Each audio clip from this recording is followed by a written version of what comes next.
Today on Beyond 6 Seconds. In my career in fintech, supporting million-dollar brands, I've worked for startups that became businesses that were acquired and sold and grown to such great heights. I saw what I was doing for the people that were really ultra rich already. And I thought, why can't I do that for other women? Welcome to Beyond 6 Seconds, the podcast that goes beyond the 6-second first impression to share the extraordinary stories and achievements of everyday people. I'm your host, Carolyn Keel. On today's episode, I'm speaking with Marsha Guerrier. Marsha is a best-selling author, speaker, trainer, business analyst, and coach, and CEO of Women on the Rise New York, Inc., a small business consulting agency. Marsha has a full-time career in financial technology spanning over 20 years working for Fortune 500 and startup firms, working in areas of quality assurance, business analysis, and product management. Marsha is also the founder and executive director of the Eva Jordan Foundation, Inc., a nonprofit organization dedicated to helping families with children with special needs and women entrepreneurs. Marsha, welcome to the podcast. Thank you so much, Caroline, for having me. I'm so excited to talk to you today. Yeah, I'm really looking forward to learning more about the work that you do with Women on the Rise New York while you're also working a full-time job. So first off, tell me about Women on the Rise and what inspired you to start that? Women on the Rise started out 6 years ago as an event, as a way to celebrate women who were working a job or had a small business as their full-time job, but really needed a place to come together, share with more people, get more exposure, and just talk about the things that are really most important to us as solopreneurs, working and juggling and balancing it all. And we really started that 6 years ago as a small event, 25 women. Maybe we had 8 vendors so we could support the women in business as well.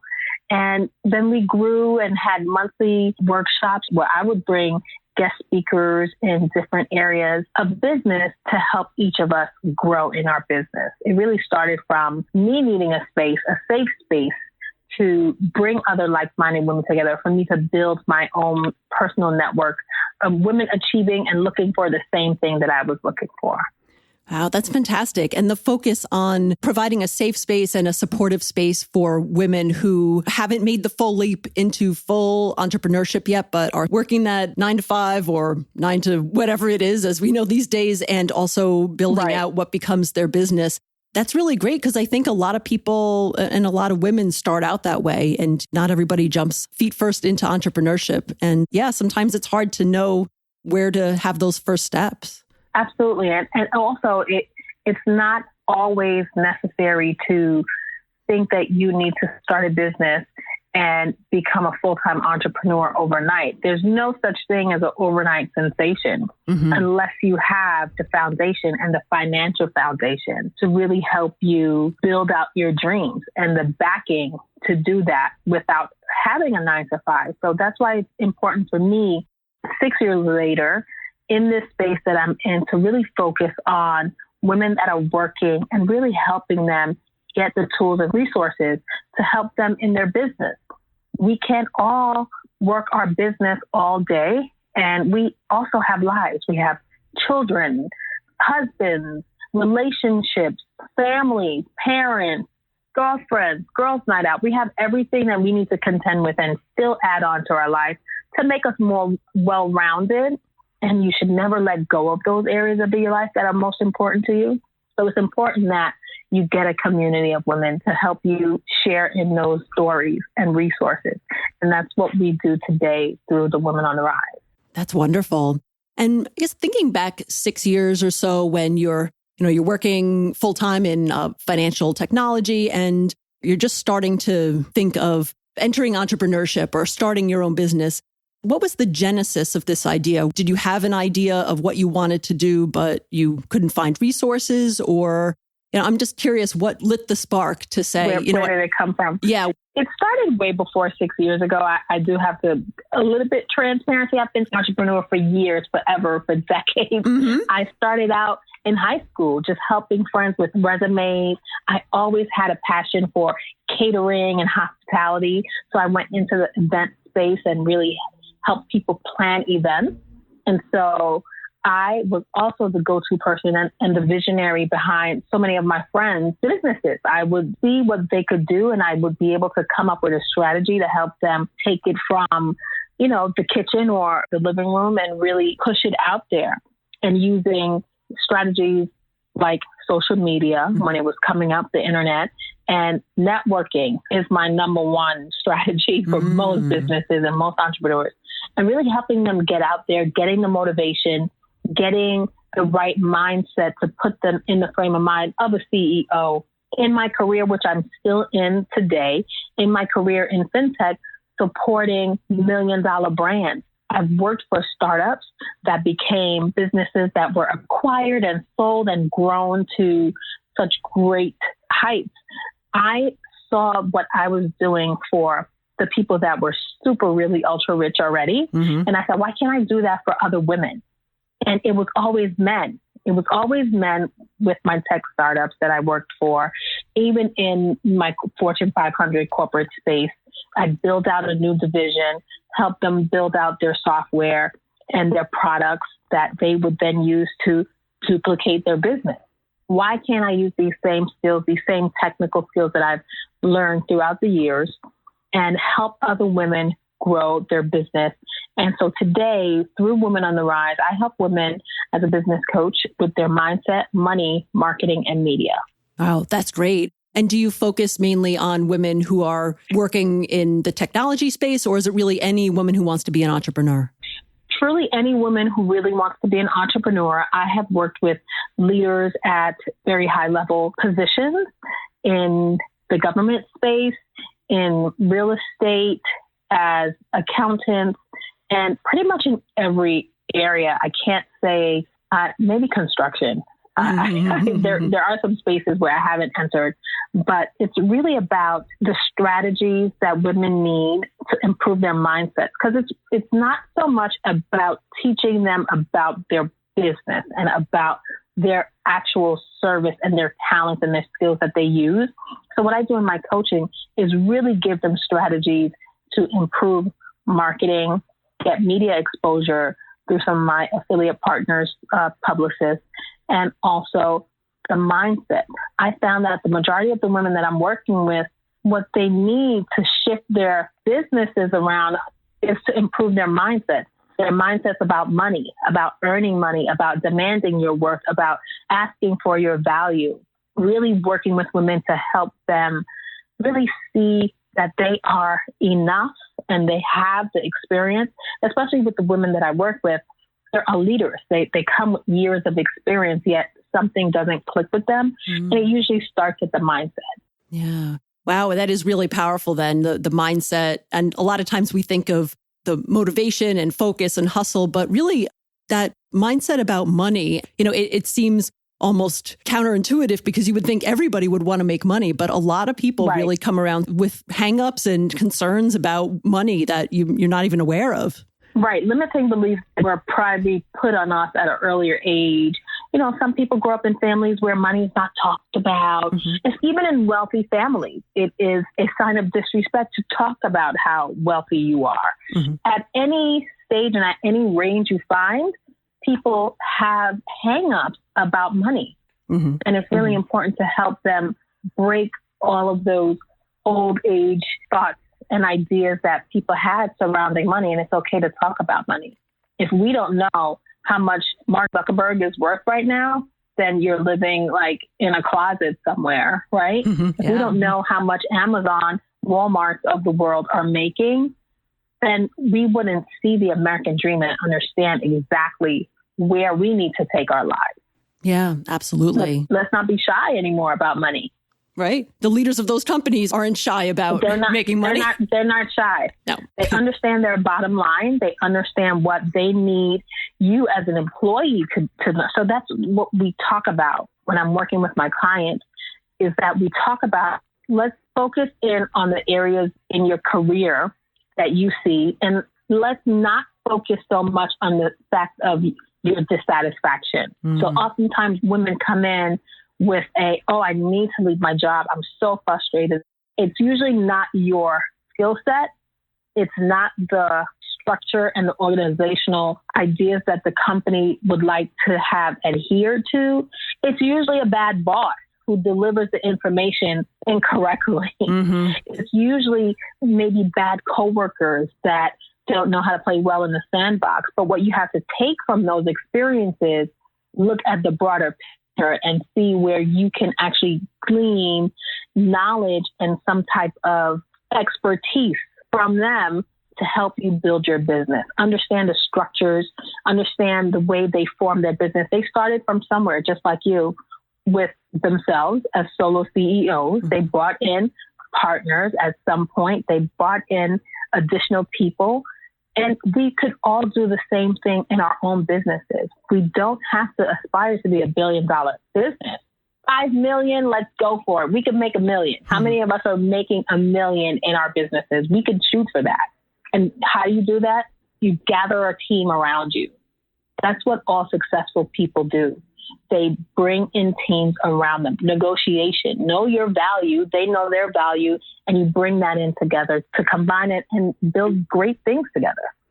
Yeah. And that's an important point because I think a lot of entrepreneurs, particularly solopreneurs and maybe more women in this situation than men, tend to think that they can do it all themselves. And it's hard when you're not making an income yet to think about hiring people and delegating. You do wind up doing a lot, but you're right. It's really the people who are able to build those teams so that they can have the support and delegate the work so that they can continue to grow. That's really important. So that's great that you share that. Right. It's important that you think about as you are trying to run far from your employer or corporate America into your own business. Your dream is to become corporate America. I think people forget that in the idea where they say, oh, I'm leaving corporate America if I'm walking away. You're not walking away from corporate America because as a employer, hopefully as a business owner, you want to begin to employ other people. Mm-hmm. And you never know when that business is going to take the turn and become a huge viable company where you can employ hundreds of people yourself. We ultimately want to become corporate America. So you have to change your mindset about corporate America and know sometimes it's not the organization of the corporate structure. It's sometimes the people that we're dealing with, and you really got to change your mindset in order to deal with that. Mm-hmm. Yeah, definitely.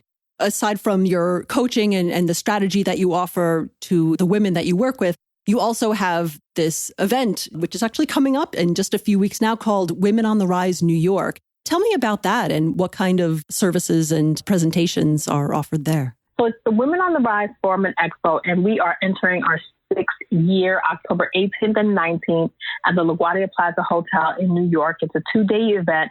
And in the 2 days, we culminate everything I talk about in mindset, money, marketing, and media. And we want to bring training to you to give you hands-on tools. So on Friday, we are hosting a full mastermind day with actual hands-on training. We ask you to bring your laptops. We're going to help you build out your marketing plan for the year, understand what your revenue will look like by not only the end of this year, but for 2020 going into 2020. We're going to help you create and engage and nurture your clients through email automation. As dualpreneurs or parapreneurs working and a full-time job and working our business, there's nothing more important than automated emails. You sit, you plan your emails out for a month. You know what the products and services that you want to highlight, talk about for a given time and space. You write out those personalized emails. You create an email system where you can communicate with your clients and potential clients through automation. And we're helping them create landing pages that will convert into more engagement through email automation, and how to use Facebook ads when you're creating landing pages, and really just the overall structures of a well-run business. You work your business, let the automation work it for you behind the scenes. And we also have an awards dinner Friday night where we honor and celebrate amazing women doing phenomenal things in their community. And also all day Saturday is full conference day where we have panel discussions. We have experts that come together to talk on panel discussions to share their advice and tips and resources on those master areas that I believe are 4 core areas to every woman's livelihood, whether it's business or career, your mindset, your money, your marketing, and getting media exposure. People underestimate media exposure at any level. I hear often that people believe that when you talk about media and have a publicist, we should be getting on, shows like Oprah and Ellen and all the big name brand shows, but there's so much more media on this planet than just those high areas.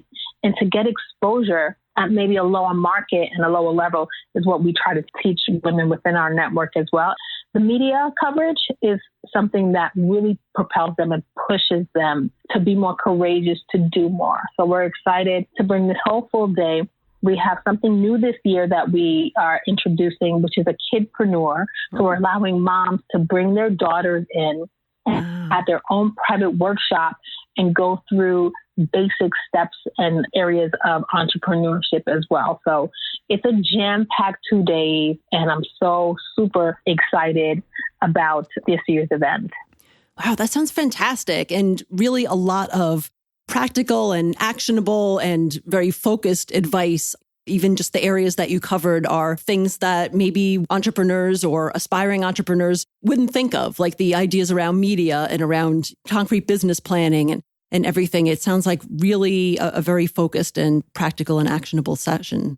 Thank you. Yeah. And we'll definitely, towards the end of the show, we'll talk more about how people can sign up, because I think a lot of women who are listening to this show, we have a lot of people who either are entrepreneurs or are thinking about becoming entrepreneurs. So a lot of my listeners will love to learn more about this and attend. Awesome. Yes. As we mentioned in your bio and a little bit before, you are working a full-time job in fintech while running your own businesses here. I don't know if this is the right word to use, but how do you balance your full-time job with your entrepreneurial ventures? It is the right word. I'm not offended by the word balance. I do believe that there is a harmonious melody or dance that you do have to play, but I'm not offended by the word balance. Our first anthology book in the Women on the Rise Network is Life Balance for Women on the Rise. And what it means is sharing tips and tools on really having it all, being able to say you've achieved so much and still hold your head up high and feel like you can accomplish even more. I feel for me, having balance and being in a place of balance just means that I prioritize the things that are most important to me at any given time throughout the year. I oftentimes evaluate where I am and where I need to go, and that keeps me balanced. Hanging out with my 4-year-old and really spending quality family time with my family. I have a huge, large family, so I am fortunate enough to have a major support system here on my side, and just having fun, maintaining a personal life. For me, I really do separate my friendships and my relationships enough so that when I really need to unplug from my entrepreneurial work, which is a lot and not very often, I get to do that. I have people that I could go to that allow me to be just myself. That's great. It sounds like you have a great support system and that you really have your priorities very clearly outlined so that you're able to, as you said, strike that balance and spend time with your business, spend the time at your job, and then spend your time with your family and friends as well. Yes, and it doesn't hurt that I enjoy what I do, and I really do like it, and I use that in technology. It's forever growing, and I'm forever learning, and that's allowing me to take back the skills that I'm refining and bringing it back to my client base, bringing it back to my network to really assist them in that way. Yeah, so it definitely ties together. You've mentioned that you've been working on Women on the Rise for, about 6 years with your clients. What has been your most meaningful, success story with a client so far? Like anything that sticks in your mind about someone that you've coached who came in with an issue and then wound up working through it and having success? So I don't work with just new and aspiring entrepreneurs. I work with entrepreneurs at any stage in their business. So I had a client. She was in business for over 15 years, and she just worked her business as a small business and really didn't take the time out to nurture being an entrepreneur and building her business in an entrepreneur's mindset. I believe that there is a difference. And in her 15 years of her business going up and down, and this is a lot of my clients, her family was kind of in a space where they were like, okay, this is your hobby. When are you going to give it up? But after working with me, they saw so much change in her, and the trajectory of her business changed significantly that they became customers of hers, which was for her an amazing testimony that her husband actually became a paying customer through her business. And hearing stories like that, being able to take women who feel like there's no way to turn things around in their business, what I love to hear is that my favorite clients are the people that don't think they need coaching. And somehow, after meeting with me and after hearing exactly what it is I do, I bring them into an introductory program just so they could get a feel of what, the working relationship would be. They turn around and say, wow, I knew my business and I thought I was good at business because I know what it is I do. I know how to execute my work, but I didn't have the proper skill set to run my business effectively. And being able to automate so many things in their business, being able to organize, prioritize, and understand what comes first and what should come first in their operational procedures has actually helped them increase revenue. And forcing them to take the time to apply structure in their business when they thought, if I took time out to apply structure, I would lose revenue. But taking the time out to apply standard operating procedures and things of that nature really helps you gain revenue. It's really the lessons and the shifts, again, in mindset, because most of my women thought that they didn't have time to sit in properly organizing and structuring their business. But after they've spent money with me, and it's great money they're spending, they understand that they need to focus in, and I help them focus in because it's not always immediate, because it's going to be a new learned habit, a new learned process that they have to go through. It's like going back to school, because a coach is going to guide you and only provide you with steps and strategies to help you improve. And if you really want to do it, you're going to follow the strategy and follow the guide. And that helps you then turn around to see significant change. I know through the Women on the Rise Forum and Expo, after that event, I've heard many women come back and say to me, leaving your event, I was so inspired and so motivated. I got so much done. I felt I needed to take action because we also make them write themselves a nice letter. What do you want to get done before this year is over? What is it that you've been neglecting? What are the top 3 things you need to do in order to move the needle in your business? And when they write that down, and then we go through ways to create strategies and a timeline, and they realize that they could actually have accomplished this all along.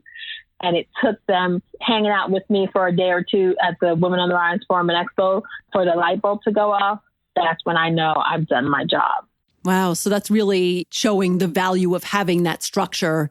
I was curious about how having a structure would help you get to more revenue, but it sounds like it helps you think through some of those important parts of your business. Yeah. And it goes hand in hand with the automation, the email automation you were mentioning before too. Yeah, and it helps you identify those money leaks. I talk about money leaks with my clients, that you currently are sitting in a space right now in your business where you're leaving money off the table because you didn't send a client that thank you email, or because you didn't take the time to check in on a client that purchased a product or a service and say, how is it going since then? And then interacting with them. Automated emails allow you to have that exchange and turn that client into long-term retention, which at the end of the year, you will find most companies have several tracks in their sales strategy. It's the new client, the new acquisition. I think so many people focus on the new acquisition so much that they are not concentrating on the steps and the things that they need to do in order to retain and retarget existing and former clients. And it's important that you have a strategy to actually handle both. Yeah, absolutely. You know, I know even from just running this podcast, there's definitely a focus that I have and excitement on recording episodes and getting them out and then doing the initial publication. But, you know, listening to you talk about the importance of structure and the automation in the process, it's like, yeah, I think I could probably do better in terms of after episodes go out, following up and repurposing content. So it's one of those things, again, it's like, well, you know, I'm on to the next thing. But you're right. It's important to be focused on that stuff. Absolutely. So you built Women on the Rise mainly because, well, one big reason was that you wanted to be an entrepreneur, but you weren't seeing the levels of support or the sources of support that you felt like would really be helpful for you. So kind of built it on your own as you were going. So I'm curious, like, tell me about, say, maybe the biggest challenge you faced when you were either launching Women on the Rise or while you're running it, and how did you either address or overcome it?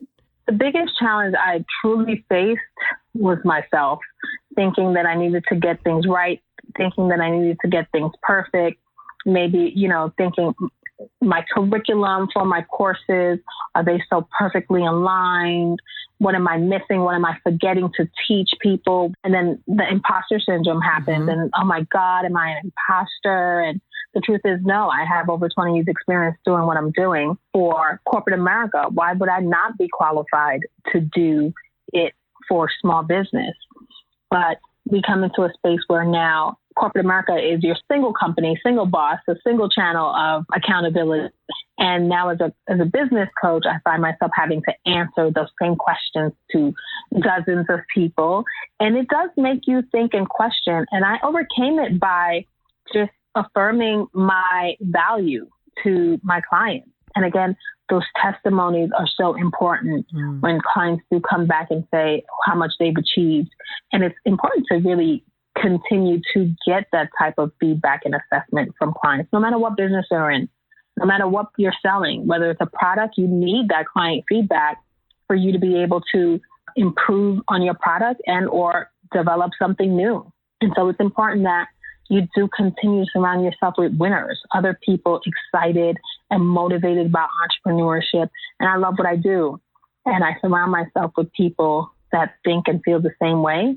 That's how I was able to overcome all of those, doubts and fears about how to expand and grow my business. I'm actually in the process of rebranding and relaunching a whole new business. And I've spent this whole year working on it. And it's tough. It's really tough. If you don't have a team, if you don't have supportive people that are pushing you and motivating you and giving you proper advice, it will and can be daunting. But it's important to surround yourself with the right folks.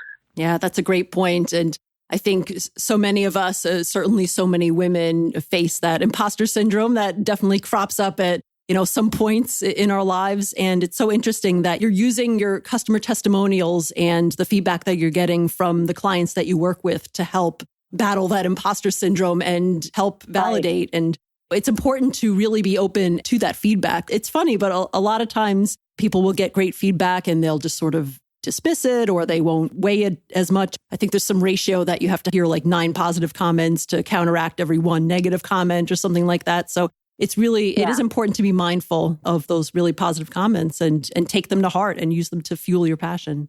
Absolutely. And don't feel defeated. I get negative comments. I have clients that come to me and I'm as a business coach and hire my services for coaching and really expected me to be a consultant. And that's a whole nother stream in my business. If you want me to do it for you, that's a whole different department, right? And so clients who want to pay the coaching rate but want consulting services, I do get negative feedback. They thought they were getting something different.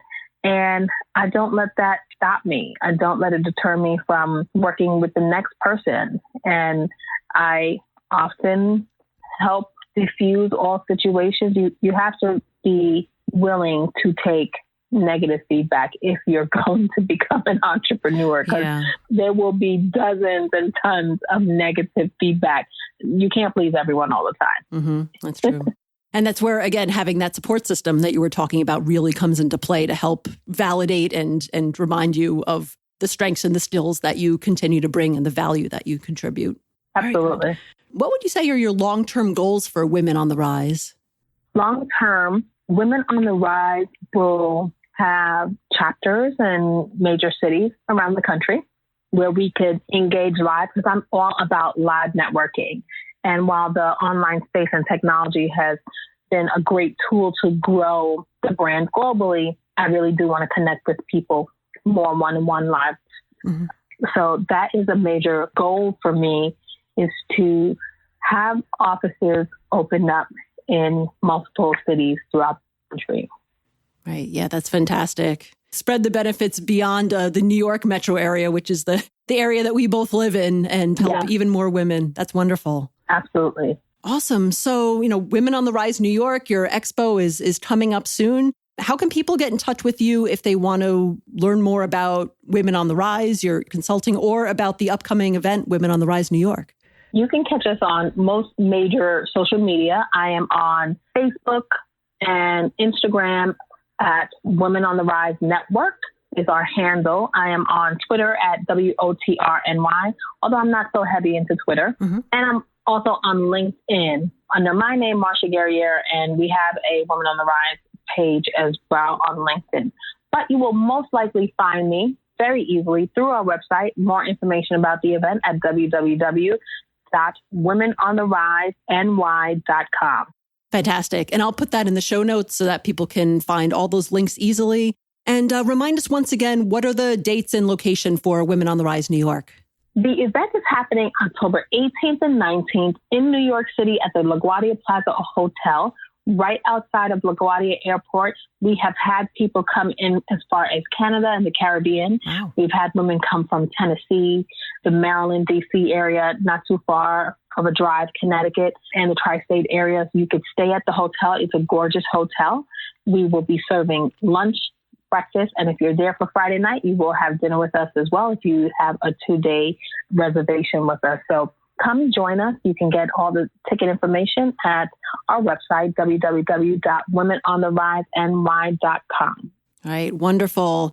Great. Well, Marsha, thank you so much for being on my show and sharing about your own story of entrepreneurship and about the great services and businesses that you've built with Women on the Rise and Women on the Rise New York.